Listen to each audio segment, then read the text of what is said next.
एक गुरु और एक शिष्य जंगल से होते हुए अपने गांव जा रहे थे।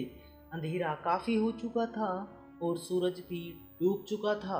तो शिष्य ने अपने गुरु से कहा कि गुरुजी, काफ़ी रात हो चुकी है और सूरज भी पूरी तरह डूब चुका है, तो बेहतर यही होगा कि हम आज की रात यहीं आसपास के किसी गांव में गुजारें। तो गुरुजी ने अपना सर हिलाया और वो आसपास के किसी गांव में एक छोटे से घर के पास जाकर के रुके। अब जैसे ही वहाँ गुरुजी के शिष्य ने दरवाज़ा ठकठकाया तो अंदर से एक गरीब आदमी बाहर आया। तो गुरुजी ने बोला कि हम अपने गांव जा रहे थे, लेकिन रात होने की वजह से हमने इसी गांव में रुकने का सोचा। क्या आज रात हम आपके यहाँ रुक सकते हैं?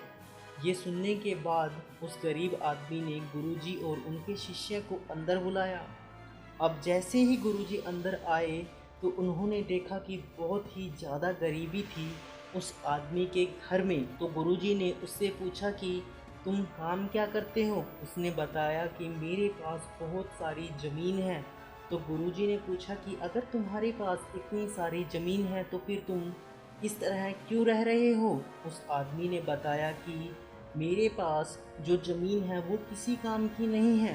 गांव वाले कहते हैं कि वो बंजर ज़मीन है, वहाँ फसल नहीं उगाई जा सकती, वहाँ फसल उगाना बहुत बड़ी बेवकूफ़ी है। तो गुरुजी ने बोला कि फिर तेरा गुजारा किस पर होता है? उसने बताया कि मेरे पास एक भैंस है जिस पर मेरा पूरा घर चलता है। ये सुनने के बाद गुरुजी सो जाते हैं और रात को जब सब सो रहे होते हैं तब गुरुजी अपने शिष्य को उठाते हैं और उस गरीब आदमी की भैंस को लेकर के अपने गांव चले जाते हैं। तो शिष्य अपने गुरु से पूछता है कि आप कहीं गलत तो नहीं कर रहे हैं ना? उस गरीब आदमी की रोजी रोटी इसी भैंस की वजह से चलती है। तो गुरुजी अपने शिष्य की तरफ देखते हैं और मुस्कुराते हुए आगे बढ़ जाते हैं। इस बात को तकरीबन 10 साल गुजर जाते हैं और जो गुरु का शिष्य था वो अब बहुत बड़ा गुरु बन चुका होता है। तो उसे उस गरीब आदमी की याद आती है कि मेरे गुरु ने उस आदमी के साथ अच्छा नहीं किया था, मुझे एक बार चलकर देखना चाहिए कि अब वो आदमी किस परिस्थिति में है। तो वो शिष्य उस गांव की तरफ जाता है और वहाँ जैसे ही पहुँचता है तो वो देखता है कि जिस जगह पर उस गरीब आदमी का झोपड़ा था वहाँ पर एक बड़ा ही आलीशान महल बन चुका था और उस झोपड़े के बाहर जो बंजर ज़मीन थी उस पर फल और फूलों के बगीचे थे। कभी उतने में उस घर का मालिक आता है। शिष्य उसे देखकर पहचान लेता है और उस आदमी को बोलता है कि तुमने मुझे पहचाना? मैं अपने गुरुजी के साथ आया था, हमने तुम्हारे यहाँ पर एक रात का मुकाम किया था।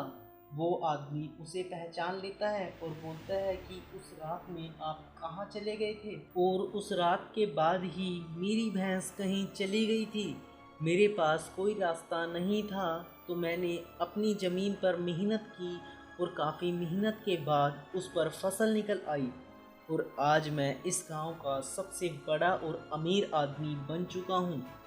ये सुनने के बाद शिष्य की आंखों में अपने गुरुजी के लिए आंसू आ गए और ये बात अब समझ आई और वो रोने लगा। इस कहानी से हमें ये सीख मिलती है कि हमारे पास भी बहुत कुछ है, हमारे अंदर भी बहुत कुछ है, लेकिन हमें किसी ना किसी चीज़ ने रोक कर रखा है। वो आपकी फैमिली भी हो सकती है, आपकी जॉब भी हो सकती है या कुछ और भी हो सकता है।